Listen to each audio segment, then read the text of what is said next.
নবীজির মার পেটে আসলেন। নবীজির আব্বা দুনিয়া থেকে বিদায় হয়ে গেলেন। লম্বা ইতিহাস, সংক্ষেপে শুধু মূল কথাগুলা বলি। আল্লাহ নবী মার উদরে আসা মাত্রই মা যেদিকে যেতেন ওদিকেই মেশকে আম্বরের গ্রান পুরা মক্কা শহরে মানুষের নাকে লাগতে লাগলো। যেদিকে যাইতেন ওদিকেই মেশকে আম্বরের গ্রান। অনেকেই বলতো আমেনা মনে হয় আতর মাখে। নবীজির দাদার কাছে তারা নালিশ করলো, তোমার ছেলে আব্দুল্লাহ কয়দিন হলো মাত্র মারা গেল গো, এখনই তো তোমার পুত্রবধূ দেখা যায় আতর মাখে, সুগন্ধি মাখে, অথচ স্বামী মারা যাওয়ার পর তো সুগন্ধি ব্যবহার করা যায় না, তাহলে তোমার পুত্রবধূ আমেনা সে কেমন করে সুগন্ধি ব্যবহার করে? নবীজির দাদা আব্দুল মুত্তালিব তিনি পুত্রবধূকে জিজ্ঞেস করলেন, মা গো, ও মা একটু কৌত দেখি, তুমি কি কোনো আতর মাখো নাকি, সুগন্ধি ব্যবহার করো নাকি? মানুষে তো মুখে মুখে তোমার এই সমালোচনা। তখনই নবীর মা তিনি বলতেছেন, বাবা খোদার কসম, ওয়াল্লাহি ওয়া রাব্বিল কাবা, বাবা আমি সুগন্ধি ব্যবহার করি নাই, তবে আপনার সন্তান আব্দুল্লাহর ঔরস থেকে আমার পেটে সন্তান আসার পর থেকেই আমি ওই সুগন্ধি টের পাই। বাবা আমি নিজেও সুগন্ধি টের পাই, এমনকি আমি থুতু ফালাইলে সেই থুতুর মধ্যে আমি মেশকে আম্বরে গ্রান পাই। ভাইরা বন্ধুরা, আল্লাহ নবী রহমতের নবীর ব্যাপারে এবার নবীজির মা বিবরণ শুনাইতেছেন শ্বশুরজিকে। ডাক দিয়া বলতেছেন, বাবা গো, শুধু তাই নয় গো বাবা, ও বাবা আমি আরো দেখেছি, আমার সন্তান পেটে আসা মাত্রই আমি যেদিকে যাই ওই দিকেই আমার মাথার উপরে একটা মেঘমালা ছায়া দিয়ে দিয়ে নিয়ে যায়। আমি যেদিকে যাই ওই দিকেই শুনতে পাই পাহাড় থেকে পাথরের কণাগুলা সালাম জানায়া ওইভাবে আওয়াজটা আমার কানে আসে, আসসালাতু আসসালামু আলাইকা ইয়া রাসূলুল্লাহ। আমি আওয়াজটা শুনতে পাই। ভাইরা বন্ধুরা, কিন্তু নবীজির মা বলতেছেন, বাবা আমি কিন্তু সন্তান পেটে আসার পরে মানুষজন, নারীরা মহিলারা যেই অসুবিধা ফেস করে বিন্দু পরিমাণ অসুবিধা ফেস করি নাই। মনে হয় যেন আল্লাহর রহমতের ছায়ার ভিতরে আমি আছি, না আমার শারীরিক কোনো অসুস্থতা আছে, না বমির কোনো ভাব আসে, শারীরিক কোনো প্রবলেম নাই, কোনো ধরনের প্রবলেম আমি টের পাই নাই গো, আমি তো যেন আল্লাহর রহমতেই আছি। এইভাবে আমার নবী মায়ার নবী তিনি চলে আসলেন রবিউল আউয়াল মাসের 12 তারিখে। ভাইরা সোমবার সুবহ সাদিকের সময় একটা বিশুদ্ধ মতে 12 তারিখ, তবে অনেক মতামতি আছে, কেউ বলেছেন 8 তারিখ, কেউ বলেছেন অন্য অনেক তারিখ, বিভিন্ন রিওয়ায়াত রয়েছে, বিভিন্ন মত রয়েছে। যদিও আল্লাহর নবী এসেছেন এই মাসে, এই ব্যাপারে সবাই নিশ্চিত, কিন্তু তারিখটার ব্যাপারে একরিট কেউ নিশ্চিত করে বলতে পারেন নাই। নবীজি দুনিয়াতে আসলেন সুবহ সাদিকের সময়ে। আল্লাহর নবী দুনিয়াতে যখন আসলেন গো, ধাত্রী যেই মহিলা ছিল ওই মহিলা বলতেছে, আমি তো অবাক, আমি জীবনে কত সন্তান ভূমিষ্ঠ করাইলাম, কিন্তু আমি এমন কোনো দিন আমার চোখে পড়ে নেই। আমি দেখেছি মুহাম্মদ দুনিয়াতে যখন আসলেন মার সাথে তার যে একটা নারীর সম্পর্ক, নাভি যে তাকে লটকানো, সেই নাভি কাটা অবস্থায় ছিল। আল্লাহু আকবার। সন্তান দুনিয়াতে আসে রক্ত, কিন্তু আমি দেখেছি মুহাম্মদের গায়ে কোনো রক্ত ছিল না, কিন্তু আমি দেখেছি মুহাম্মদুর রাসূলুল্লাহর গায়ে কোনো রক্ত ছিল না। আমি তো এমন কত সন্তান ভূমিষ্ঠ করাইছি, এমন আমার নজরে কোনোদিন পড়ে নেই। আল্লাহ নবী দুনিয়াতে আগমন করলেন খতনা করা অবস্থায়। আমরা খতনা করাই, মুসলমানি করাই, কিন্তু রসুল এসেছেন মার পেটে মুসলমানি করা অবস্থায়। আল্লাহু আকবার জোরে বলেন, আর একটু জোরে কোন আল্লাহু আকবার। মায়ার নবী দয়ার নবী তিনি আগমন করলেন। আল্লাহর নবী দয়ার নবী দুনিয়াতে আসা মাত্রই আনন্দের বন্যা বয়ে গেল। আব্দুল মুত্তালিব খুশিতে বাগবাগ নবীজিকে কুলে নিয়ে তিনি দৌড় দিয়া আল্লাহর ঘর খানা কাবার কাছে চলে আসলেন। আল্লাহর নবীর নাম রাখলেন দাদায় মুহাম্মদ। আল্লাহর নবী দুনিয়াতে আসলেন ওই অবস্থায়। ভাইরা বন্ধুরা, নবীজির মা স্বামীর কথা চিন্তা করে কান্না করেন, আজ যদি আমার স্বামী দুনিয়ায় থাকতো তাহলে নিজের সন্তান দেইকা বাবা কতই না খুশি হতো। খুশি হয়েছে নবীর চাচা আবু লাহাব। আবু লাহাবের বাদী সুয়াইবা যায় শুধু কইছিল আবু লাহাবকে, তোমার ভাতিজা দুনিয়াতে আগমন করেছে, আব্দুল্লাহর ছেলে। এই সংবাদ শুনে আবু লাহাব সাথে সাথে বাদীরে আজাদ করে দিছে। আবু লাহাব নবীর কঠিন দুশমন, কিন্তু নবীজির দুনিয়াতে আগমনের খুশিতে বাদী আজাদ করেছিল যেই দিন, ওই দিনটাতে আল্লাহ পাক রব্বুল আলামিন আবু লাহাবকে জাহান্নামের আগুন এই দিন আল্লাহ কমায় দিবে। সুবহানাল্লাহ। এই জন্য এই মাসটা অনেক দামি। এই মাসে নবীজির আলোচনা বেশি হয়, নবীজির আলোচনা বেশি শুনতে হয়, নবীজির আদর্শের কথা, নবীর সিরতের কথা, নবীজির আদর্শ নিজের মধ্যে আনতে হয়। এই মাসটা অনেক মুফাসসিরিনে কেরাম লিখছেন, নবীজির দুনিয়া আসা এবং যাওয়া এই দুটোটা এই মাসে হওয়ার কারণে এই মাসটা সকল মাসের চেয়ে সম্মানী হয়ে গেছে। রমজান মাস তো সম্মানী, কিন্তু কোন কোন মুফাসসিরিনে কেরাম লিখছেন নবীজির খাতিরে রবিউল আউয়াল সবার চেয়ে সম্মানী।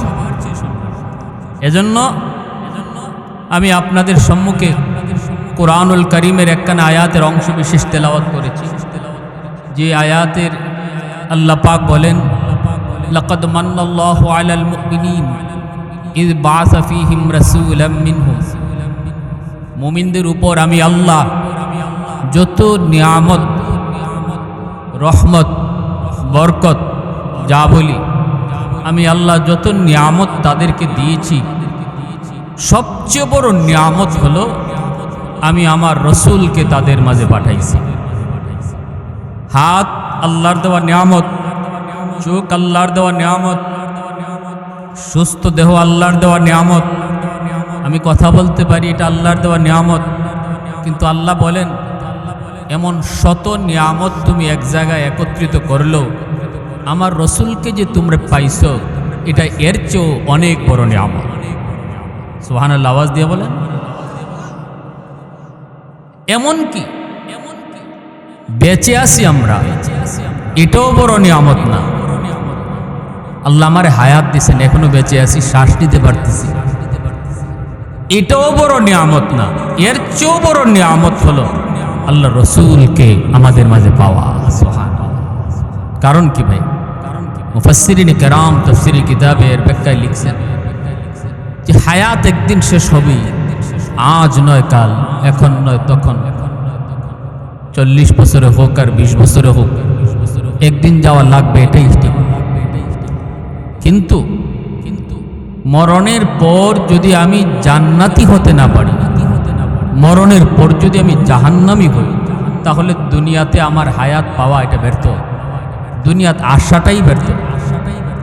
অতএব রসুল আমাদেরকে মরণের পরে কিভাবে জান্নাতে যাওয়া যায় এই পথ আর এই দিক রসুল আমাদেরকে জানাইছেন, শিখাইছেন। বিধায় হায়াত পাওয়ার চেয়েও রসুলকে পাওয়া সবচেয়ে বড় নিয়ামত। আল্লাহ রসুল সাল্লাল্লাহু আলাইহি ওয়াসাল্লাম সকল নবীদের মধ্যে শ্রেষ্ঠ নবী, আর আমরা সকল উম্মতের মাঝে শ্রেষ্ঠ উম্মত। এই কথা রসুল বলেছেন। আল্লাহর নবী বলেন, আনা আফজালুল আম্বিয়া ওয়া উম্মতি আফজালুল উমাম। আমি নবী হলাম সকল নবীদের মধ্যে শ্রেষ্ঠ নবী, আর আমার উম্মত হলো সকল উম্মতের মধ্যে শ্রেষ্ঠ উম্মত।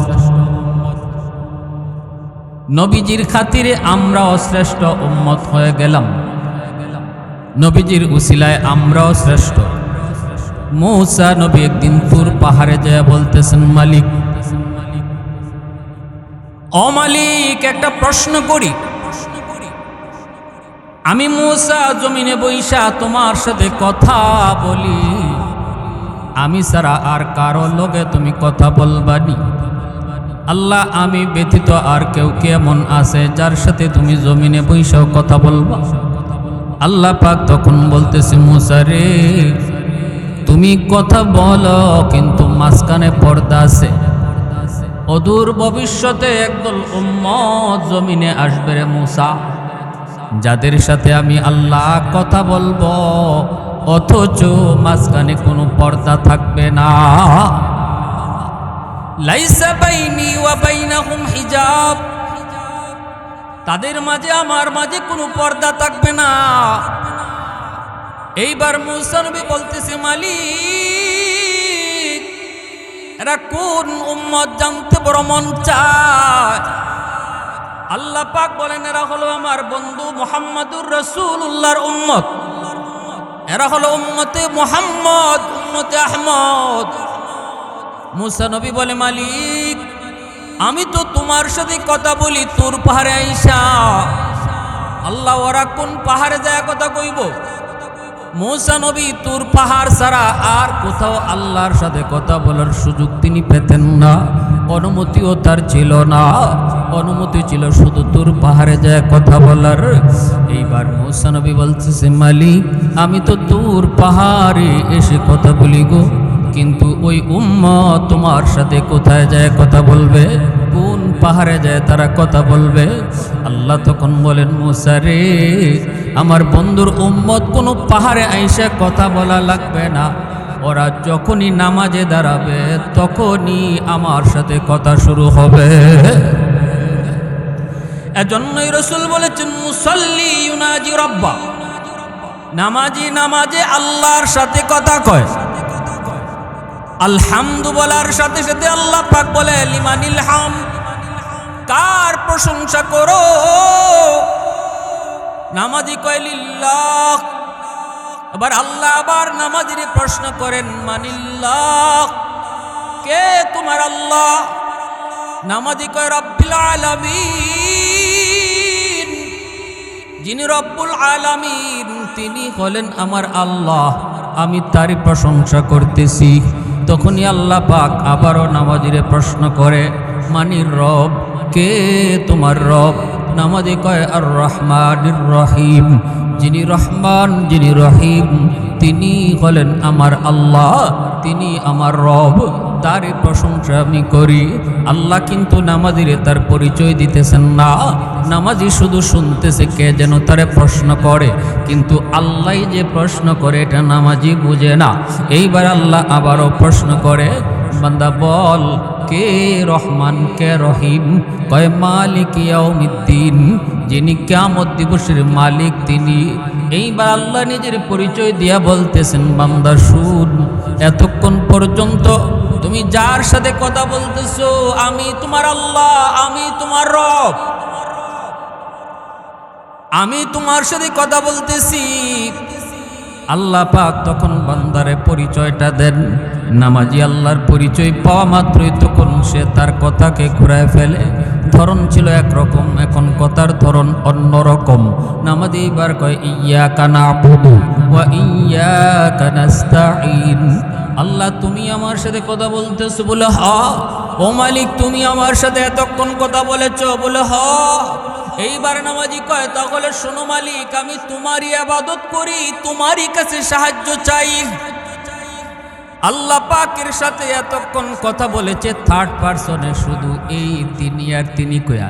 আল্লাহ যখনই প্রশ্ন করেছে নামাজি বলেছে তিনি, নামাজি বলেছে তিনি, তিনি আমার রব, তিনি আমার আল্লাহ, তিনি রহমান, তিনি রহমি রহিম।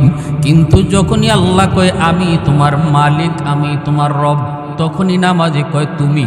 এতক্ষণ কইছে তিনি, এখন কয়ে আমি তোমারই ইবাদত করি, তোমারই কাছে সাহায্য চাই। সূরা ফাতিহা, ইয়্যাকা না'বুদু ওয়া ইয়্যাকা নাস্তাঈন, এই আয়াতের আগ পর্যন্ত আল্লাহর সাথে নামাজির কথা হয়। আল্লাহ থার্ড পারসনে, আল্লাহর চিনে না, আল্লাহ কার সাথে কথা বলতেছে জানে না। এজন্য শুধু বলছে তিনি তিনি তিনি। যখনই আল্লাহ কয় আর কত তিনি তিনি কইবা, আমি ওই, তখনই কয় তাহলে তোমারই ইবাদত করি। সুবহানাল্লাহ, আরো জোরে কন্যা সুবহানাল্লাহ। মুসা নবী বলতেছে মালিক, নামাজি নামাজে তোমার সাথে কথা বলবে, কিন্তু তুমি কেমন করে কথা বলবা? আল্লাহ তখনই বলে, মূসা যখনই আমার নামাজি বান্দা কোরআন তেলাওয়াত করবে তখনই আমি তার সাথে কথা বলি।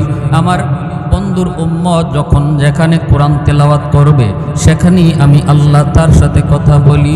তাহলে নামাজি কথা কয় আল্লাহর সাথে নামাজে, আর আল্লাহ কথা কয় কোরআন তেলাওয়াতকারীর সাথে। সুবহানাল্লাহ, জোরে কয় না সুবহানাল্লাহ। তাহলে কোরআন তেলাওয়াত দরকার আছে নি না নেই? আরো জোরে কোন আছে নি না নাই? নামাজি কথা কয় আল্লাহর সাথে নামাজে দাঁড়ায়া, আর আল্লাহ কথা কয় কোরআন তেলাওয়াতকারীর সাথে। সুবহানাল্লাহ।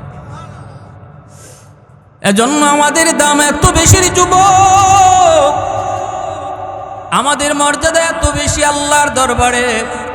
মূসা নবী কয়, মালিক এত দামি উম্মত, নবী হয়ে তোমার সাথে কথা বলি অথচ মাঝখানে পর্দা, উম্মত হয়ে কথা বলবে মাঝখানে পর্দা থাকবে না। তাহলে নবী হওয়ার কি দরকার ছিল? আল্লাহ তুমি আমাকে ওই উম্মত আমারে দিয়ে দাও। আল্লাহ পাক বলতেছে, মূসা হবে না, এরা আমার বন্ধুর উম্মত, এরা নবী মুহাম্মদুর রাসূলুল্লাহর উম্মত। ওই বন্ধুর উম্মত হওয়ার কারণেই তাদের এত দাম। এইবার মূসা নবী কয়, মালিক তাহলে উম্মত যদি আমাকে তুমি না দাও তাহলে আমাকে ওই নবীর উম্মত বানায়া দিয়া দাও। আরো আস্তে কোন সুবহানাল্লাহ। উম্মত দিলাও, এত দামি উম্মত, পর্দা ছাড়া তোমার সাথে কথা কয়, আর আমি নবী হইয়া তুর পাহাড়ে আইসা পর্দা লইয়া কথা কই। আল্লাহ ওই উম্মত আমারে দাও। আল্লাহ কয় হইতো না, এটা আমার বন্ধুর উম্মত, তাহলে আমাকে নবী বানানোর দরকার নাই, আল্লাহ আমারে ওই উম্মত বানাইয়া দেয়। তাও আমি তোমার সাথে পর্দা ছাড়া কথা কইতাম। সুবহানাল্লাহ, জোরে বলে। আমরা তো নামাজে দাঁড়াইলে আল্লাহর সাথে যে কথা হয় টের পাই। আমাদের নামাজের ধরন কি তো আমরা নিজেরাই বুঝি, কিন্তু যারা নামাজি তারা নামাজে টের পায়। হযরত জুন্নুন মিসরি রহমতুল্লাহ আলাইহি বলেন যে আল্লাহ আমার যতটা প্রশ্ন নামাজে করে প্রতিটা প্রশ্ন আমি নিজের কানে শুনি এবং উত্তর দিই। আমাদের সিলেটের শাহজালাল দরগার মসজিদের ইমাম ছিলেন হযরত মাওলানা আকবর আলী সাহেব রাহিমাহুল্লাহ। বহুত বড় বুজুর্গ, বহুত বড় আল্লাহর ওয়ালি, মুস্তাজাবুদ দাওয়া ছিলেন উনি, সর্বজন স্বীকৃত আল্লাহর ওয়ালি। ইনি হাত উঠাই আল্লাহর কাছে যা চাইতেন আল্লাহ তাই দিয়ে দিতেন। উনি পকেটে হাত দিলেই টাকা মিলত, যারে পাইতেন তারই পকেটে হাত দিয়া হাদিয়া দিতেন। তো একদিন ওনার খাদেম বলতেছে যে আমি এই দৃশ্যটা দেখা ভাবলাম হুজুরের পকেটে এত টাকা আয় করতে কে আর দেন কেমনে, দেখি আমি একটু পরীক্ষা করি।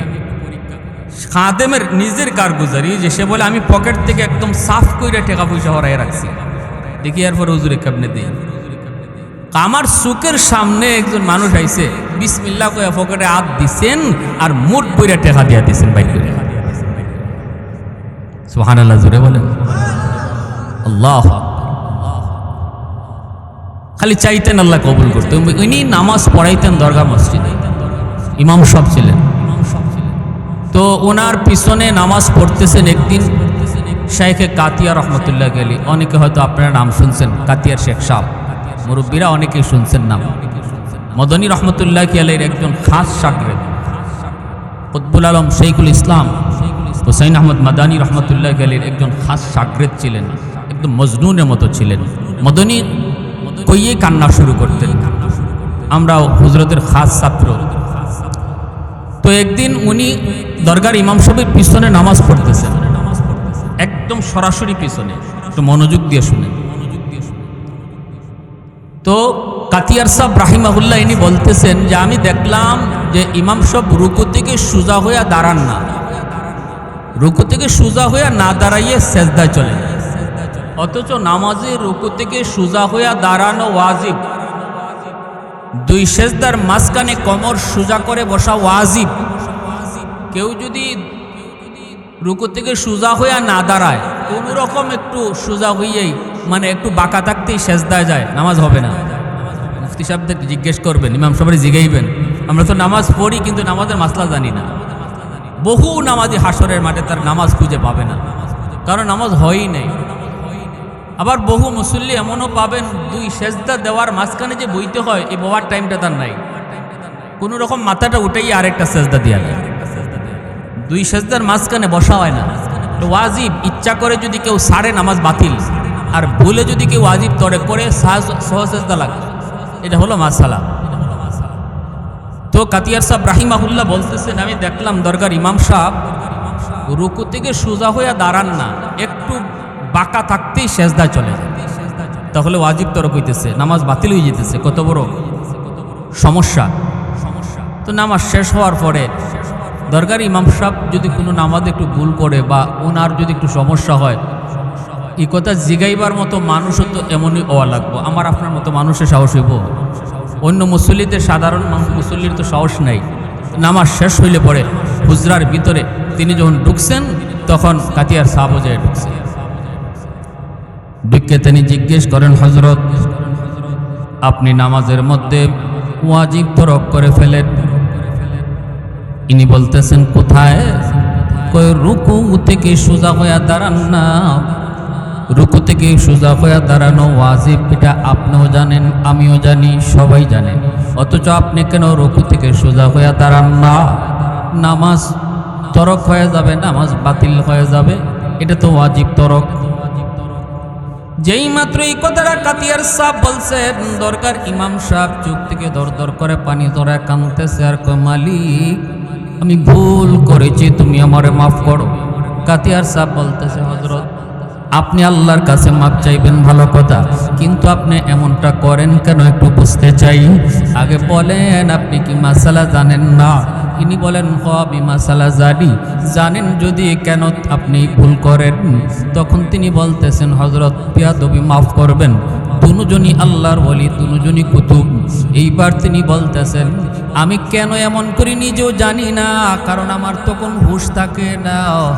রুকু থেকে সোজা হয়ে যখন দাঁড়াই, সেজদায় যাব, এই মুহূর্তে আমি সেজদার জায়গায় তাকাইয়া দেখি গো, আমার মাওলার কুদরতি ফাও দেখা যায়। সেজদার জায়গার মধ্যে আমার আল্লাহর কুদরতি কদম, আল্লাহ পাকের কুদরতি কদম দেখা মাত্র আমি বেহুশ হয়ে যাই। আমি কোন জায়গায় দাঁড়ায় আছি, কতদূর উঠছি, আমার কোনো খবর থাকে না।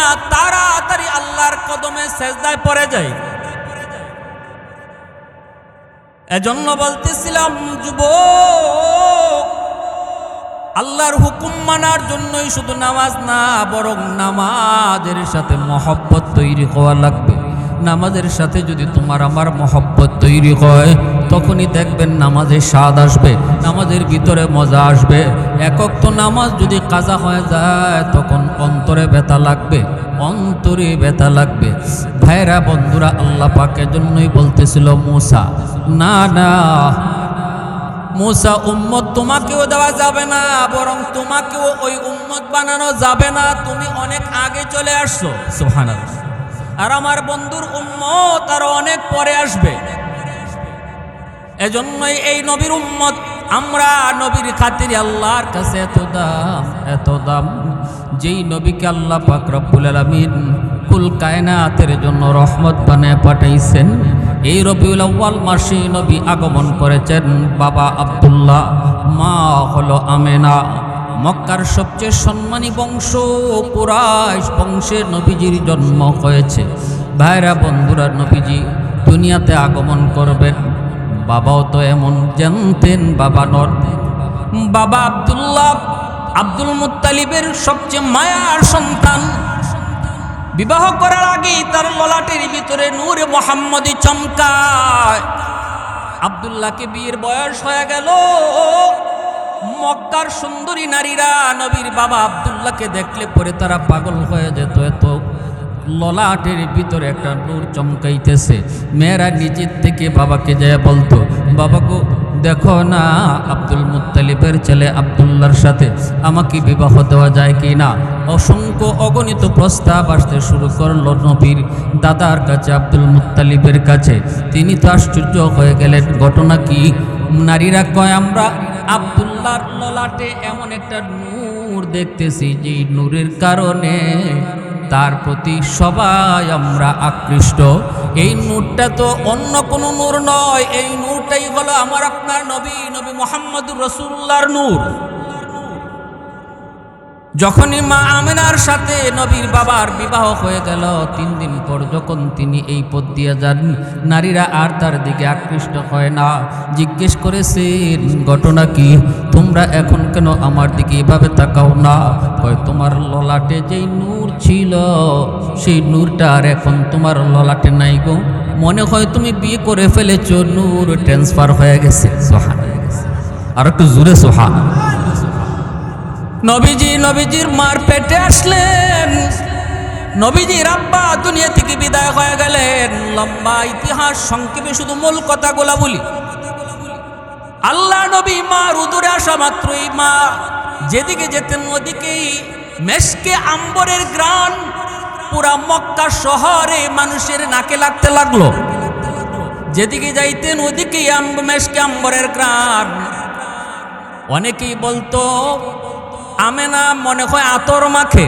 নবীজির দাদার কাছে তারা নালিশ করলো, তোমার ছেলে আব্দুল্লাহ কয়দিন হলো মাত্র মারা গেল গো, এখনই তো তোমার পুত্রবধূ দেখা যায় আতর মাখে, সুগন্ধি মাখে, অথচ স্বামী মারা যাওয়ার পর তো সুগন্ধি ব্যবহার করা যায় না। তাহলে তোমার পুত্রবধূ আমেনা সে কেমন করে সুগন্ধি ব্যবহার করে? নবীজির দাদা আব্দুল মুত্তালিব তিনি পুত্রবধূকে জিজ্ঞেস করলেন, মা গো, ও মা, একটু কৌতো দেখি, তুমি কি কোনো আতর মাখো নাকি, সুগন্ধি ব্যবহার করো নাকি? মানুষে তো মুখে মুখে তোমার এই সমালোচনা। তখনই নবীর মা তিনি বলতেছেন, বাবা খোদার কসম, ওয়াল্লাহি ওয়া রাব্বাল কাবা, বাবা আমি সুগন্ধি ব্যবহার করি নাই। তবে আপনার সন্তান আব্দুল্লাহর ঔরস থেকে আমার পেটে সন্তান আসার পর থেকেই আমি ওই সুগন্ধি টের পাই। বাবা আমি নিজেও সুগন্ধি টের পাই। এমনকি আমি থুতু ফালাইলে সেই থুতুর মধ্যে আমি মেশকে আম্বরে গ্রান পাই। ভাইরা বন্ধুরা, আল্লাহ নবী রহমতের নবীর ব্যাপারে এবার নবীজির মা বিবরণ শুনাইতেছেন শ্বশুরজিকে। ডাক দিয়া বলতেছেন, বাবা গো, শুধু তাই নয় গো বাবা, ও বাবা আমি আরো দেখেছি আমার সন্তান পেটে আসা মাত্রই আমি যেদিকে যাই ওই দিকেই আমার মাথার উপরে একটা মেঘমালা ছায়া দিয়ে দিয়ে নিয়ে যায়। আমি যেদিকে যাই ওই দিকেই শুনতে পাই পাহাড় থেকে পাথরের কণাগুলা সালাম জানায়া ওইভাবে আওয়াজটা আমার কানে আসে, আসসালাতু আসসালামু আলাইকা ইয়া রাসূলুল্লাহ। আমি আওয়াজটা শুনতে পাই। ভাইরা বন্ধুরা, কিন্তু নবীজির মা বলতেছেন, বাবা আমি কিন্তু সন্তান পেটে আসার পরে মানুষজন, নারীরা মহিলারা যেই অসুবিধা ফেস করে বিন্দু পরিমাণ অসুবিধা ফেস করি নাই। মনে হয় যেন আল্লাহর রহমতের ছায়ার ভিতরে আমি আছি। না আমার শারীরিক কোনো অসুস্থতা আছে, না বমির কোনো ভাব আসে, শারীরিক কোনো প্রবলেম নাই, কোনো ধরনের প্রবলেম আমি টের পাই নাই গো। আমি তো যেন আল্লাহর রহমতেই আছি। এইভাবে আমার নবী মায়ার নবী তিনি চলে আসলেন রবিউল আউয়াল মাসের 12 তারিখে। ভাইরা সোমবার সুবে সাদিকের সময় একটা বিশুদ্ধ মতে 12 তারিখ, তবে অনেক মতামতি আছে। কেউ বলেছেন 8 তারিখ, কেউ বলেছেন অন্য অনেক তারিখ, বিভিন্ন রেওয়ায়াত রয়েছে, বিভিন্ন মত রয়েছে। যদিও আল্লাহর নবী এসেছেন এই মাসে, এই ব্যাপারে সবাই নিশ্চিত, কিন্তু তারিখটার ব্যাপারে একরিট কেউ নিশ্চিত করে বলতে পারেন নাই। নবীজি দুনিয়াতে আসলেন সুবে সাদিকের সময়ে। আল্লাহর নবী দুনিয়াতে যখন আসলেন গো, ধাত্রী যেই মহিলা ছিল ওই মহিলা বলতেছে, আমি তো অবাক, আমি জীবনে কত সন্তান ভূমিষ্ঠ করাইলাম, কিন্তু আমি এমন কোনো দিন আমার চোখে পড়ে নেই। আমি দেখেছি মুহাম্মদ দুনিয়াতে যখন আসলেন মার সাথে তার যে একটা নারীর সম্পর্ক, নাভি যে তাকে লটকানো, সেই নাভি কাটা অবস্থায় ছিল। আল্লাহু আকবার। সন্তান দুনিয়াতে আসে রক্ত, কিন্তু আমি দেখেছি মুহাম্মদের গায়ে কোনো রক্ত ছিল না। কিন্তু আমি দেখেছি মুহাম্মদুর রাসূলুল্লাহর গায়ে কোনো রক্ত ছিল না। আমি তো এমন কত সন্তান ভূমিষ্ঠ করাইছি, এমন আমার নজরে কোনোদিন পড়ে নেই। আল্লাহ নবী দুনিয়াতে আগমন করলেন খতনা করা অবস্থায়। আমরা খতনা করাই, মুসলমানি করাই, কিন্তু রসুল এসেছেন মার পেটে মুসলমানি করা অবস্থায়। আল্লাহু আকবার জোরে বলেন, আর একটু জোরে কোন আল্লাহু আকবার। মায়ার নবী, দয়ার নবী তিনি আগমন করলেন। আল্লাহর নবী দয়ার নবী দুনিয়াতে আসা মাত্রই আনন্দের বন্যা বয়ে গেল। আব্দুল মুত্তালিব খুশিতে বাকবাক নবীজিকে কুলে নিয়ে তিনি দৌড় দিয়া আল্লাহর ঘর খানা কাবার কাছে চলে আসলেন। আল্লাহর নবীর নাম রাখলেন দাদায় মোহাম্মদ। আল্লাহর নবী দুনিয়াতে আসলেন। ওই অবস্থায় ভাইরা বন্ধুরা, নবীজির মা স্বামীর কথা চিন্তা করে কান্না করেন, আজ যদি আমার স্বামী দুনিয়ায় থাকতো তাহলে নিজের সন্তান দেইকা বাবা কতই না খুশি হতো। খুশি হয়েছে নবীর চাচা আবুল আহাব। আবুল আহাবের বাদী সুয়াইবা যায় শুধু কইছিল আবুল আহাবকে, তোমার ভাতিজা দুনিয়াতে আগমন করেছে, আব্দুল্লাহর ছেলে। এই সংবাদ শুনে আবুল আহাব সাথে সাথে বাদীরে আজাদ করে দিছে।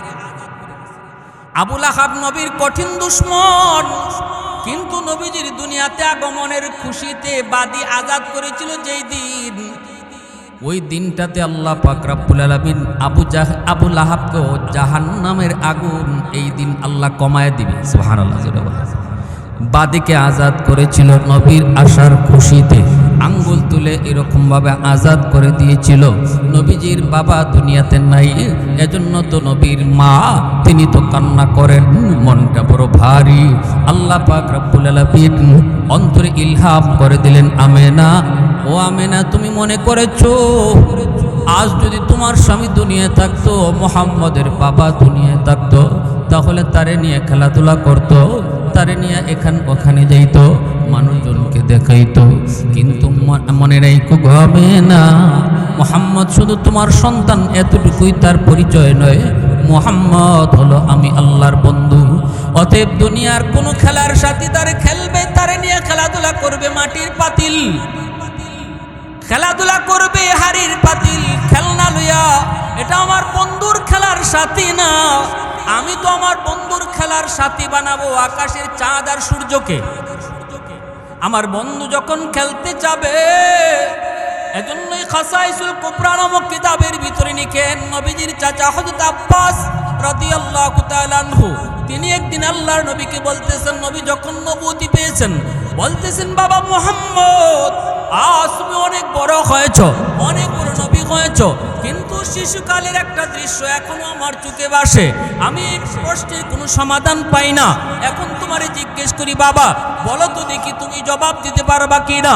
আল্লাহ নবী বলতেছেন, চাচা কি আপনি দেখেছিলেন? নবীজির চাচা আব্বাস বলে, আমি তোমার আগমনের খুশিতে তোমাকে দেখতে গিয়েছি, যা দেখি তোমাকে পূর্ণিমার চাঁদের নিচে তোমার মা শোয়া রাখছে, আর ওই অবস্থায় তোমার কাছে যাওয়া মাত্র আমি দেখতেছিলাম তুমি হাত নাড়াইতেছো, পা নাড়াইতেছো।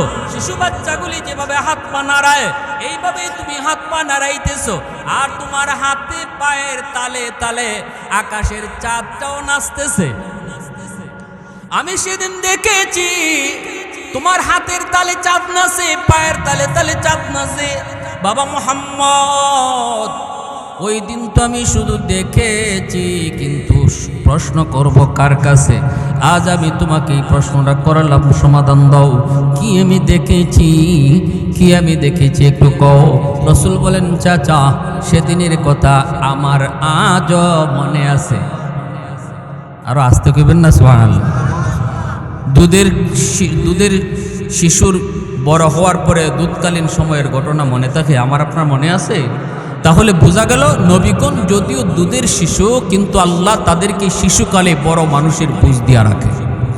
এজন্য মুসা নবী যখন দুধের শিশু ফেরাউনের ঘরে লালিত পালিত হচ্ছেন, ফেরাউন কুলে নিছে মুসা নবীরে আদর করার জন্য চুমা দিব।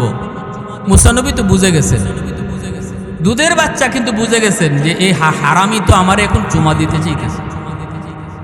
তে এত নাফরমানে নিজেরে খোদা কয়, যে মুখ দিয়ে নিজেরে আল্লাহ কয়, ওই মুখ দিয়ে আমি মুসা নবীর গালে চুমা দিবে, ইম্পসিবল, হইতেই পারে না। ফেরাউন চুমা দিতে গেছে, ফেরাউনের কুলে থেকেই মুসা নবী গাল সরাই ফেলছে।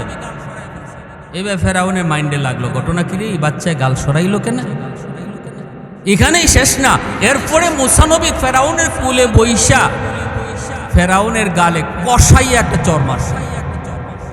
ফেরাউন চর খাইয়া তার পুরাপুরি হুঁশ হয়ে গেছে, পুরাপুরি সন্দেহ বাইরে গেছে যে এই বাচ্চা সাধারণ কোনো বাচ্চা। এবার মুসা নবী যেই মাত্র ফেরাউনের গালে চর মারলেন, ফেরাউন ডাক দেয়া বলতেছে, আসিয়া তাড়াতাড়ি আসো। আসিয়া তিনি দৌড় দিয়ে আসলেন। কি ব্যাপার? কয়ে বাচ্চাটা তো মনে হয় আমার কাছে খুব সন্দেহ লাগতেছে, এই বাচ্চাটা সাধারণ কোনো বাচ্চা না। জ্যোতিষীরা যে বলল একটা বাচ্চার হাতে আমার ক্ষমতা যাবে, মনে হয় এটাই সেই বাচ্চা। তখনই আসিয়া বলতেছে, কেমন করে তুমি এমনটা সন্দেহ করেছ? আমি তারে চুমা দিতে গেছি, চুমা দেয় নাই। এখানেই শেষ নয়, বরং আমার গালে এমন জোরে একটা চর মারল, এই চরের নমুনায় কয় সে আমার বন্ধুই তো না, বরং সে আমার ওই জ্যোতিষীদের বলা সেই বাচ্চা। আসিয়া বলতেছে, তুমি কি যে কো? শিশু বাচ্চা বুঝে না মনে হয়, হাত নাড়াচাড়া করছে, তোমার গালে লাগছে। ফেরাউনকে আসিয়া চটটা আমি খাইছি, আমি বুঝছি। শুধু মানুষ হাত নাড়ানাড়ি করছে, মনে হয় তোমার গালে লাগছে, তুমি কৌশল। ফেরাউনকে আসিয়া চটটা আমি খাইছি, আমি বুঝছি। এটা বুঝা মারছে, বুঝা না বুঝা না, 100% বুঝা মারছে। ভাইরা বন্ধুরা, তখনই আসিয়া বলতেছেন, না না, এই বাচ্চা বুঝবার কথা না। ফেরাউন কয়, না বুঝে আর নবী হিসাব, নবী হওয়ার কারণে আসলেই মুসা নবী বুঝা মারছে, ঠিক না? এইবার আসিয়া কয়, না বুঝা। ফেরাউনে কয়, বুঝা কেমনে পরীক্ষা করা লাগবে? কয়, স্বর্ণ এক জায়গায় রাখো, আগুন এক জায়গায় রাখো, এরপরে বাচ্চারে চাইরা দাও, দেখবো আগুনে হাত দেয় না স্বর্ণে হাত দেয়। যদি আগুনে হাত দেয় বোঝা যাবে বুঝে না, আর যদি স্বর্ণে হাত দেয় বোঝা যাবে বুঝে। আসিয়া কয়, ঠিক আছে, পরীক্ষা করো। স্বর্ণ রাখছে আর আগুনের আংরা এক জায়গায় জ্বালায় রাখছে, দেখতে স্বর্ণের মতো। মুসা নবীকে ছেড়ে দেওয়া হলো। শিশু বাচ্চা তিনি আঙ্গুর গালা দিয়া দিয়া দিয়ে তিনি আগাইতেছেন। ইনি তো ভালো করে বুঝেন এটা স্বর্ণ আর এটা আগুন, ইনি তো স্বর্ণের দিকেই যাইতেছেন, স্বর্ণ বুঝে স্বর্ণের দিকেই যাইতেছেন। এমনি ফেরাউনে আসিয়ারে কয়, আসিয়া ওই যে যায়, তুমি তো কইছিলা না বুঝা মারছে, আর আমি কিছু বুঝা মারছে, ওই দেওয়া কোন দিকে যায়? স্বর্ণে কাছে গিয়ে খালি হাতটা দিয়ে দিবেন। তখনই আল্লাহ জিব্রাইল কয়, জিব্রাইল তাড়াতাড়ি যাও, আমার মুসার হাতটা আগুনে লাগাইয়া দাও, নাইলে তো আমার কুদরতের খেলা এখানেই শেষ হয়ে যায়। ফেরাউনের সাথে তো আমি আল্লাহর কুদরতি খেলা মাত্র শুরু, ঠিক না নি? এজন্য মুসা নবী হাতটারের সাথে সাথে জিব্রাইল আমিন অদৃশ্য অবস্থায় আগুনের আংরা দিয়ে দিছেন। আর শিশু সুলভ আচরণ বুঝাইবার লাগে ফেরাউনকে আরো ওভারশিওর করার জন্য যে না না বুঝেই মারছে, ওই আংরাটা হাতে লইয়া, শিশু বাচ্চাদের যে একটা অভ্যাস দেখবেন, কিছু হাতে নিলেই মুখে দেলায়, ঠিক না?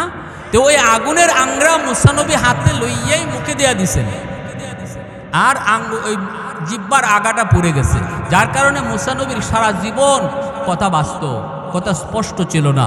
এজন্যই নবী হওয়ার পরে যখন ফেরাউনকে দাওয়াত দিতে যাবেন, তখন আল্লাহর কাছে বলেছেন, আল্লাহ আমার ভাই হারুনকে আমার সাথে দিয়ে দেন, হুয়া আফসাহু মিন্নি, তার ভাষা সুন্দর, আমার মুখে তো একটু বাজে। মুসা নবীর বাজছিল কেন? ওই শিশুকালে আংরা লাগাইছিলেন মুখো, আসিয়া দৌড় দিয়া আইয়া মুখ থেকে আংরা সরাইছেন, আর কইতেছেন, কইছিলাম নি, বুঝে না ওইছে নি, এখন মুখটা ফুটছে নি। আল্লাহ পাক কুদরতি মুস্কি হাসে, জোরে কন্যা সুবহানাল্লাহ, আরো জোরে কন্যা সুবহানাল্লাহ। এইভাবে আমার আপনার নবীও বলতেছেন, চাচা আপনি যে আমার ওই চাঁদনি রাতে আমি ঘুমাইয়াছিলাম আর হাত পা নাড়াইতেছিলাম, আর আমার হাতের তালে তালে আকাশের চাঁদও আমার তালে তালে নাচতেছিল আমার কাছাকাছি আইসা, আপনি দৃশ্য যে দেখছিলেন, ওই শিশুকালের কথাটা আমি নবীর আজও মনে আছে। আরো আসতে কোন সুবহানাল্লাহ, আরো জোরে সুবহানাল্লাহ। এইবার নবীর চাচা আব্বাস বলতেছেন, বাতিজা কি হয়েছিল সেই দিন একটু খুলে বলো। নবীজি বলেন, চাচা গো আমি কান্না করতেছিলাম, আর চাঁদ আমার কানের কাছে আইসা বলতেছিল, নবী গো আপনি কাঁদবেন না, আপনি কাঁদবেন না। সে আমাকে কান্না করতে বারণ করে, ওয়া ইউহাকিনি ওয়া ইউনাজিনি ওয়া ইয়ামনাউনি আনিল বুকা, আমার কানে কানে এসে বলতেছে কাঁদবেন না, আমি আপনাকে গল্প শোনাবো, কিচ্ছা শোনাবো গো নবী, আপনি কাঁদবেন না, আপনি কান্না করলে আমরা চাঁদ সূর্য কান্না করি। কাঁদবেন না, আপনার গল্প শুনতে মন চায়, আমি চাঁদ আপনাকে গল্প শোনাবো, আমি আপনাকে গল্প শোনাবো। এজন্যই আল্লাহ পাক বলেছিলেন নবীর মাকে, আমেনা তুমি তো তোমার সন্তান মুহাম্মদের খেলার সাথী নিয়ে ভাবো, কিন্তু আমি আল্লাহ আমার বন্ধুর খেলার সাথী কোনো দুনিয়ার মানুষকে বানাই নেই। আমি আল্লাহ আমার বন্ধুর খেলার সাথী বানাইছি আকাশের চাঁদকে, বন্ধুর খেলার সাথী বানাইছি আকাশের সূর্যকে। আমার বন্ধুকে নিয়ে তার বাবা ঘুরতে যেত, হয়তো এখানে সেখানে বেড়াইতে যেত, এই তোমার মনে আফসোস, কিন্তু আমি না, ভালো করে মনে রাখো, আমার বন্ধুকে আমি আল্লাহ এমন এক ভ্রমণ করাবো, যেই ভ্রমণের নাম হবে মেরাজ, যেই ভ্রমণ পৃথিবীর কোনো মানুষকে আমি আল্লাহ করাবো না, কোনো নবীকে আমি করাবো না, আমার বন্ধুকে আমি সেই ঐতিহাসিক ভ্রমণ মেরাজ করাবো। আল্লাহু আকবার, জোরে কও। মক্কার আশেপাশে এলাকা থেকে নারীরা আসছে মক্কা থেকে বাচ্চা নেওয়ার জন্য। তৎকালীন সময় সিস্টেম ছিল টাকার বিনিময়ে বাচ্চা নিয়ে যাইত, তারা যায় তারা দুধ খাওয়ায়া পর কইরা দিয়া দিত। আল্লাহর নবীর দুধ মা হালিমা সাদিয়া স্বামীকে নিয়ে তিনিও বান্ধবীদের সাথে রওনা দিলেন। তাদের উটটা ছিল বড় দুর্বল, উটটা মক্কায় আসতে যায় তাদের পিছনে পড়ে গেল। বান্ধবীরা আগে ভাগে তারা মক্কায় ঢুকে পড়ল। নবীজির দুধ মা হালিমা তখনও পিছনে পড়ে আছেন। এইবার নবীর দরজার সামনে এসে মহিলারা ডাক দিয়ে কয়, সন্তান আসেনি?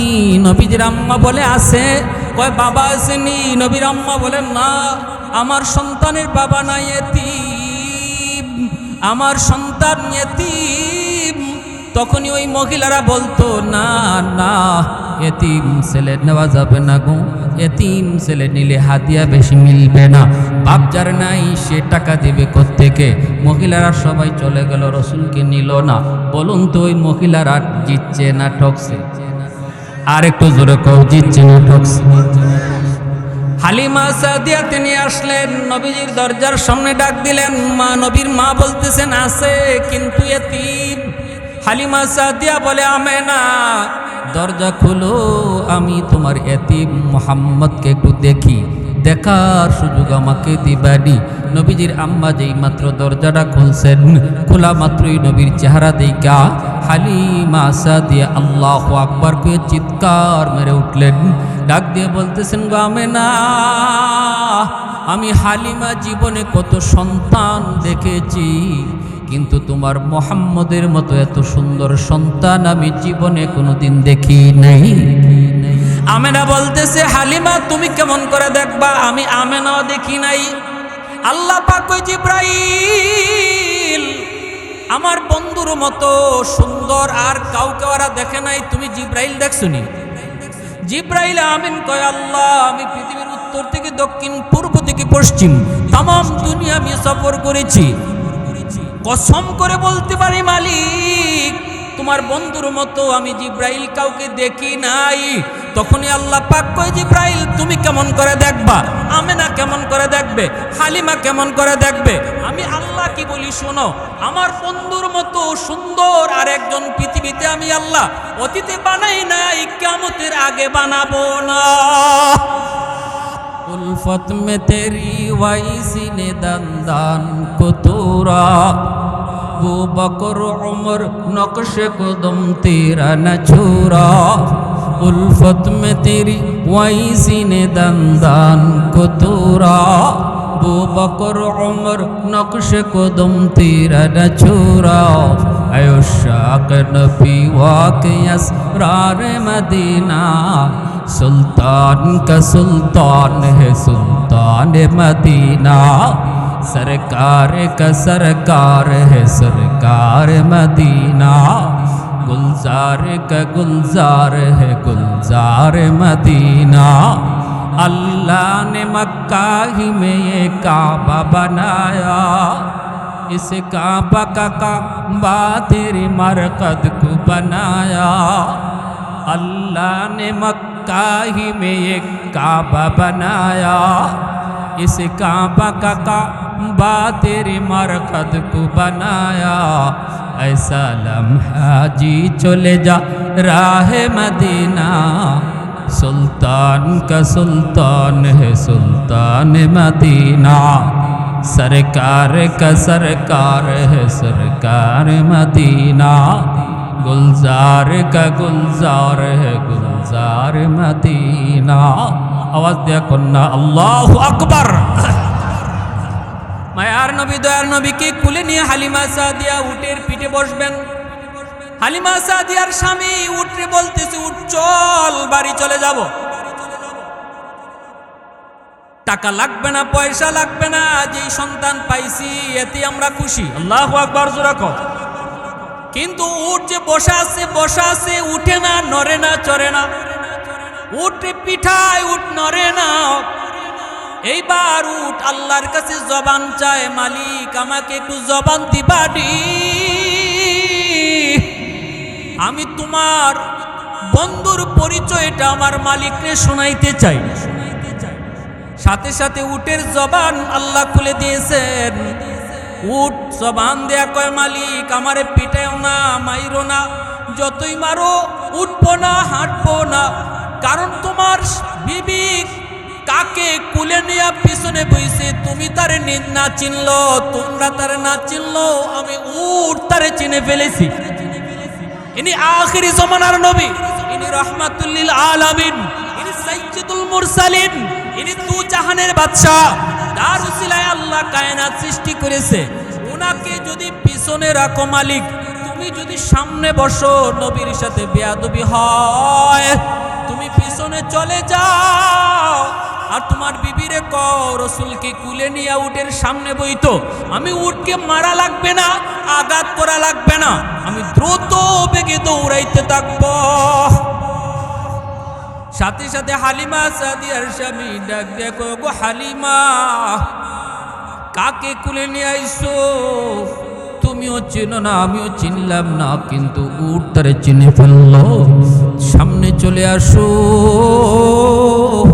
মায়ার নবীকে নিয়ে যখনই হালিমা সাদিয়া রাসূলকে নিয়ে সামনে বসলেন সাথে সাথে উট হাঁটা শুরু করে দিল এইবার উঠে আবার মালিক আরেকটা আবদার করি জীবনে আর কোনোদিন রাসূল আমার পিঠে উঠবেন কিনা জানি না তবে আমার পিঠে যেহেতু রহমতের নবী দু জাহানের বাদশা বইছে ও মালিক আমি উটের লাগামটা রাসূলের নরম হাতে লাগায় দাও নবীজির নরম হাতে আমি উটের লাগামটা ধরায় দাও যেই মাত্র নবীজির নরম হাতে সেই তুলতুলে হাতে শিশু বাচ্চার হাতে যখন লাগাম লাগায় দেওয়া হলো খাসাইসুল কুবরা নামক কিতাবের ভিতরে লিখেন সাথে সাথে উটের শক্তির মধ্যে আল্লাহ বরকত বাড়ায় দিল মক্কা আসার সময় যে উট তাল মিলে আসতে পারতো না এখন দেখা যায় সেই উটের গায়ে শক্তি চলে আসলো গো দ্রুত বেগে উট দৌড়াইতে লাগলো বান্ধবীদেরকে অল্প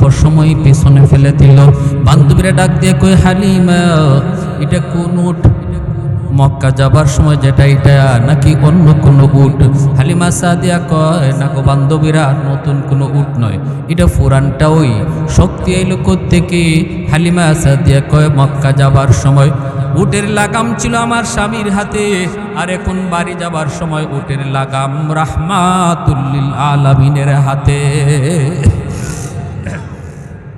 সুবহানাল্লাহ ওয়া বিহামদিহি সুবহানাল্লাহ হালিমা সাদিয়া বাড়ির দিকে রাসূলকে নিয়ে রওনা দিয়েছেন আল্লাহ পাক দুনিয়ার বরকত রাজিকে ডাক দেয়া কয় এ দুনিয়ার বরকত এখন আর ই ঘর হালিমার ঘর না এটা আমার বন্ধুর ঘর অতএব আমার বন্ধু ঘরে ঢুকবার আগে আগে হালিমার ঘরে তোমরা বরকত ঢুকে দাও এজন্য হালিমা সাদিয়ার রাসূলকে নিয়ে ঘরে যাওয়া মাত্রই সব কাজে বরকত বেড়ে গেল যেখানে সারা জীবন বকরি রাখালি করছেন বকরি রাখালি করতো ওনার আরেকটা ছেলে আব্দুল্লাহ পেট ভরতো না কিন্তু রাসূল যেই মাত্র হালিমা সাদিয়ার বাড়িতে গেছেন এখন দেখা যায় অল্প খাইলে বকরির পেট ভরে যায় উটের পেট ভরে যায় মানুষ আলাপ করে ব্যাপার কি হালিমার উট কই রাখে এভাবে পেট ভরে খাইয়া আয় তোরা ওখানে রাখ অন্যজনের উট ছাগল এখানে রাখে এভাবে পেট ভরে না কিন্তু এই উটগুলা এই ছাগলগুলা পেট ভরে চলে আসছে রাসূলের সব জায়গা বরকত আর বরকত বেড়ে গেল।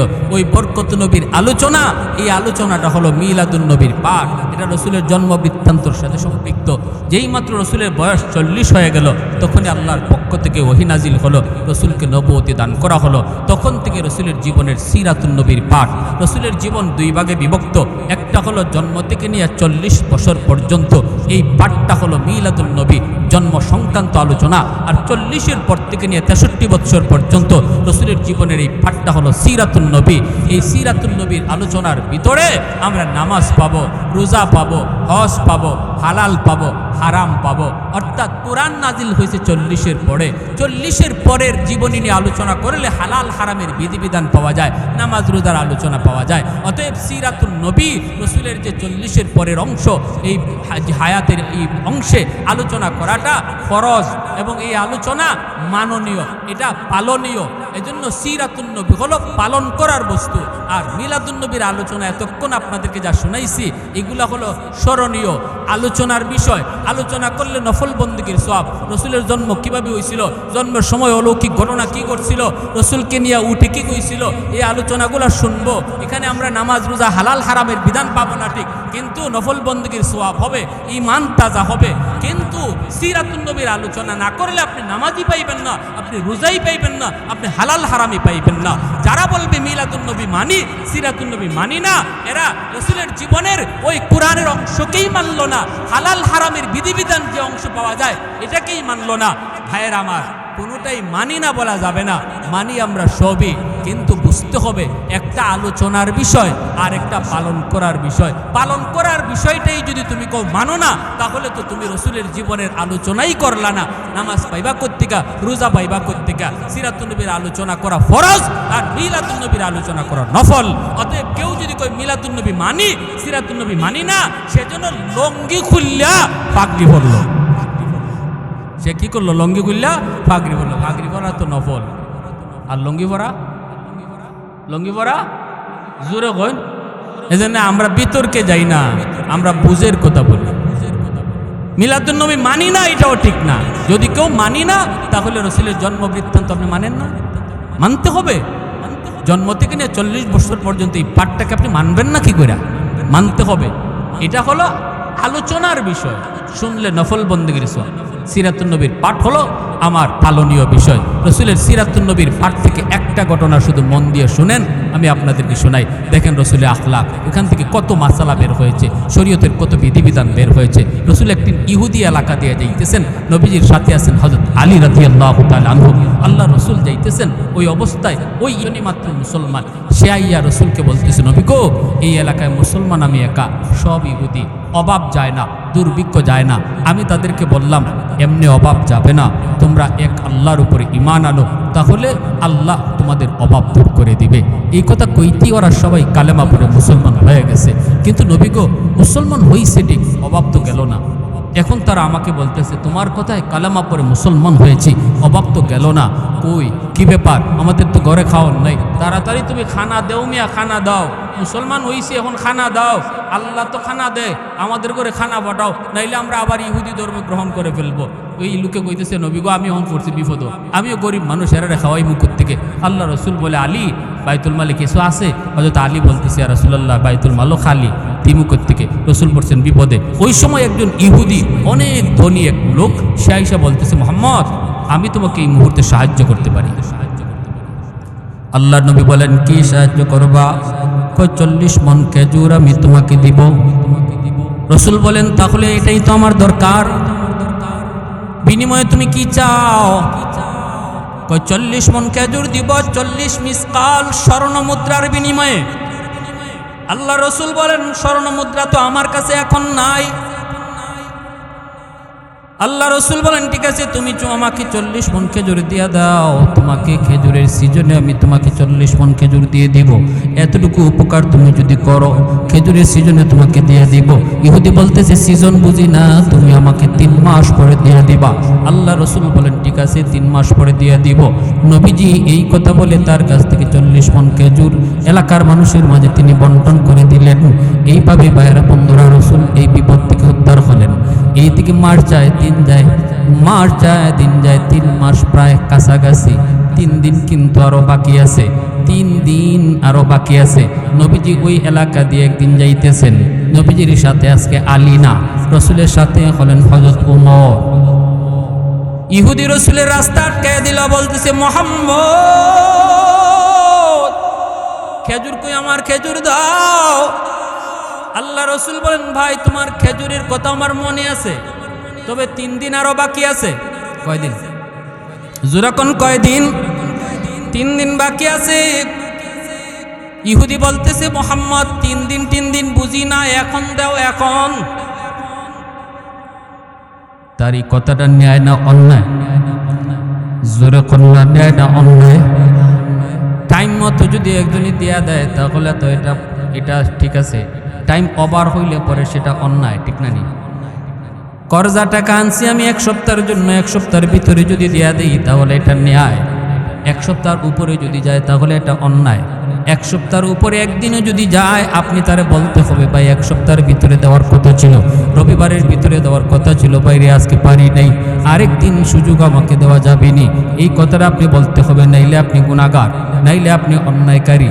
এই কথাটা বলার পর সে যদি কয় ঠিক আছে একদিন সময় দিলাম, আপনি একদিন সময় নিলেন, ওই দিনও পারলেন না, ওই দিনও তারে আপনি বলতে হবেন না বইলা শুধু দিন কাটাইলে টাইম পাস করলে এটা অন্যায় কবিরা গুনাহ, ঠিক না? নি হ্যাঁ, আজকে আমাদের সমাজে কর্জা উইটা গেছে। কারণ কি? কারণ কর্জা টাকা নিলে পরে এটা টাইম মতো দেয় না। কর্জা টাকা দেওয়ার এটা মনে হয় যেন এই অভ্যাসে উঠেই গেছে। কর্জা নিলে মনে হয় এটা তার নিজের টাকা, আর দেওয়া লাগে না, ঠিক না? ময়মনসিং এলাকায় এক জায়গায় ওয়াজ করি, এক লোকে কয় বাবা একটা ওয়াজই করছেন বাবা, আমি একজনকে 5,000 টাকা দিয়েছিলাম 2 মাসের লাগে, আজকে 2 বছর। 2 মাসের লাগে নিয়ে কয় বছর? কয় বাড়িতে গেলে কয় গড় নাই, গড় থাকতেও কয় গড় নাই, পাই না, দেখা পাই না। বাজারে একদিন পাইছি, দেখি বন্ধুদের সাথে চা খায়, বলতেছি বাইরে টাকাটা দে না, আমি বড় বিপদে, তোর বিপদের সময় আমি তোরে সাহায্য করেছি, এখন আমি বড় বিপদে, টাকাটা দে না। সাথে সাথে সে আমার সাথে এমন ফায়ার হইছে, কয় আমি তোমার টাকা লইয়া কি কবরে চলে গেছি? আমি কি তোমার টাকা লইয়া মইরা গেছি? এখানে টাকা চাওয়ার জায়গা নাকি? তখনই আমি তারে বলছি তুই কোন দিন মরবে ক? যেদিন মরবে এর আগের দিন আইমু। আচ্ছা, আপনাদের এই এলাকা আছেন কেউ বলতে পারবো কোন দিন মরবো? এটা বাটফারি কথা না? এটা হলো মানে বাটফারের উপরে বাটফারের কথা। এমনি আমি তোমার টাকা লইয়া কি মরে গেছি? আমি তোমার টাকা লইয়া কি কবরে গেছি? তাইলে তুই কোন দিন মরবে ক? যেদিন মরবে এর আগের দিন আইবো, এর আগে কোনোদিন আইতাম। এই গ্যারান্টি কেউ দিতে পারবো? কেউ পারবো? বাজান আমি তার এই কথা করার পরে তার বন্ধু বান্ধব যা ছিল সবে আমার টাকা চাইবার জায়গা নাই, আমরা একসাথে বন্ধু বান্ধব চা খাইতে বইছি, এখন তুমি টাকা যাও। আমি পড়লাম বিপদে, আরো টাকা আছে, নিজের টাকা কর্জা টাকা চাইয়া আমি পড়ছি বিপদ। তখন কইতেছে কয় ঠিক আছে বাবা এখন লাগতো না বাবা, জায়গা না না যাও না, জরিমানা দিয়া যাও। তুমি যে এখানে আইয়া তার কাছে টাকা চাইয়া তার ইজ্জত নষ্ট করছো, এই জন্য জরিমানা দিয়ে যাও। কের জরিমানা? কয় জরিমানা হইলো আমরা সবের 4 বিল দিয়া যাও। কয় আমার 5,000 টাকা কর্জা টাকা চাইতে গিয়ে আমার 250 টাকা আমি 4 বিল দিয়া জরিমানা দিয়েছি। এই যদি কয় আমাদের জমিন আমাদের অবস্থা, তাহলে কর্জা টাকা কে দিব? এজন্য কর্জা দেওয়া বন্ধ হয়ে গেছে। আর সুদকুররা সুদের টাকা, সুদের ব্যবসা গরম করছে। এই সুযোগে সুদের ব্যবসা গরম, কারণ সমাজে যারা কর্জা দিত এরা দেয় না, কারণ চুন খাইয়া মুখ পুড়ছে, এখন দুধ দেখলে ডরায়, ঠিক কিনা? যে তার এইরকম 2-3 জনের নিয়ে চিটারি বাটফারি কইরা তার লাখ লাখ টাকা কর্জা টাকা আটকায় রাখছে। এখন আরেকজন মানুষ সত্যিকার অর্থেই বিপদে পড়ে তার কাছে আইছে, এর ঠিক টাইমে দিয়া দিল না, এরপরেও কয় টাকা নাই। কি কয়? এটারে আমরা এলাকার প্রবাদে কি কয়, চুন খাইয়া জিব্বা ফুরছে, এখন দুধ দেখলে ডরায়। দুধ দেখলে কয় না ভাই আমার হাতে টাকা নেই। আর সুদের ব্যবসা যারা করে এরা ইবায় না, ঠিক না? নেই ইবায় দাঁড়ান কত? 50,000 নেও, দেখে যাও স্টাম্প 50,000 70,000, 50,000 70,000, স্টাম্পও লেখ কেন শুনো, আমি কিন্তু হিজাত না, আব্দুর রহিমের মতো না, আমি জব্বার আলী। টাইম মতো টাকাটা দিয়া দিও, নাইলে বুদল বাজারও আটকাইয়া গাছল আটকাইমু। সমাজে সুদের ব্যবসা কারা করে? যাদের পাওয়ার বেশি। সমাজে সুদের ব্যবসা কারা করে? যারা জাগাত খারাইয়া টেকা তুলতে পারে, যাদের চোখে শরম নাই, যাদের চোখে রক্ত নাই, যারা জাগাত চোখ উল্টাইতে পারে, এরা সুদের ব্যবসা করে। ঠিক কিনা জোরে বলেন? সুদকুর যারা, তাদের বিন্দু পরিমাণ মায়া ধরতে হবে। বাপের প্রতি মায়া নাই, এদের সন্তানের প্রতি মায়া থাকবে না, কারণ এটা সুদ খাওয়ার কুফল। তার অন্তরে দরদ বলতে কিছু থাকবে না, দিল কঠিন হয়ে যাবে। তুমি মরো না বাসো, সন্তান উপাস থাকে না সব মরতেছে, এই খবর নাই, আমার সুদের কিস্তি দিয়া দিতে হইব টাইম মতো। আল্লাহ আমাদের সুদ থেকে বাঁচান, সবাই বলে আমিন। তাইলে সুদ থেকে বাঁচাইতে হইলে কেমনে খালি ওয়াজে চলবো? কর্জা দেওয়ার সুযোগ যাদের আছে তারা দিত। রসুল বলে দান করার চেয়ে করজ দেওয়ার মধ্যে 9 গুণ বেশি সওয়াব।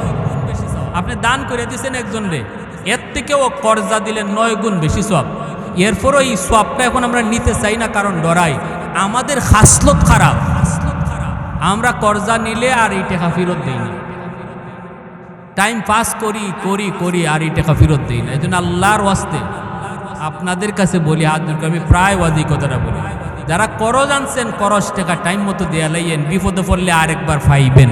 আর যদি না দেন তাহলে আপনি তো পাইবেন না, না ওই আপনার কারণে আরো 5 জনে পাইতো না, আর সুদ গরম হয়ে যাবে।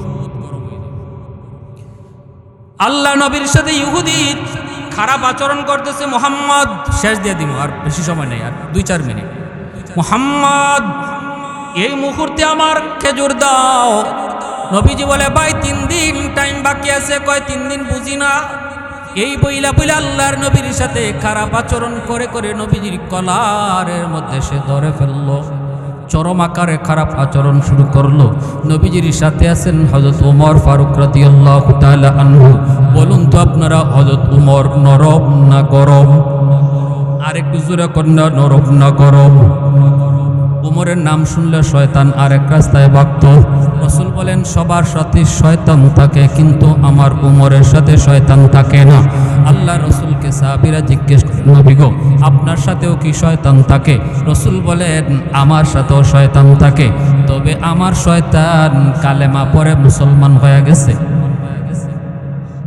হযরত ওমরে দেখে একদিন এক লোকে মদ লইয়া যায় কলস কইরা, আল্লাহ তুমি আমারে দুনিয়ার মানুষের সামনে ফালাইও, ওমরের সামনে ফালাইও।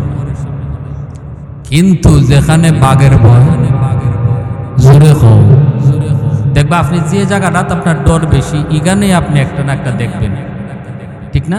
আমরা এক হুজুরে কইছিলেন, বাবারে ওই যে মুয়াদ্দিস সাহেবের ওয়াজ শুনে বাড়ি যাইমু, রাত বেজে গেছে কি একটা। অসুবিধা দিচ্ছে আপনাদের? ভাই অসুবিধা দিচ্ছে না, গরমের দিন তো অসুবিধা হওয়ার কথা। একটা বাজে গেছে বাড়ি যাইমু, কিন্তু আমার খালি ভয় যে ওই দোকান খোলা কবরস্থান, এই জায়গাটা পার হইমু কেমন? কবরস্থানের জায়গাটা কেমনে পার হইমু? আমার ভিতরে এই জায়গাটার ডর। কয় বাজান, এখানে যাওয়া মাত্রই দেখি এত উষা কিতা খারাই রয়েছে, আর 2 হাত দিয়ে আমার কয় আইস না আইস না, মানে এভাবে হাত দেখো। এভাবে যদি কয় তা কিতা বুঝেন, কলজাত পানি থাকবো নি? মুখে কয় না, কিন্তু এইভাবে হাত দিয়ে খালি কইতেছে আইস না।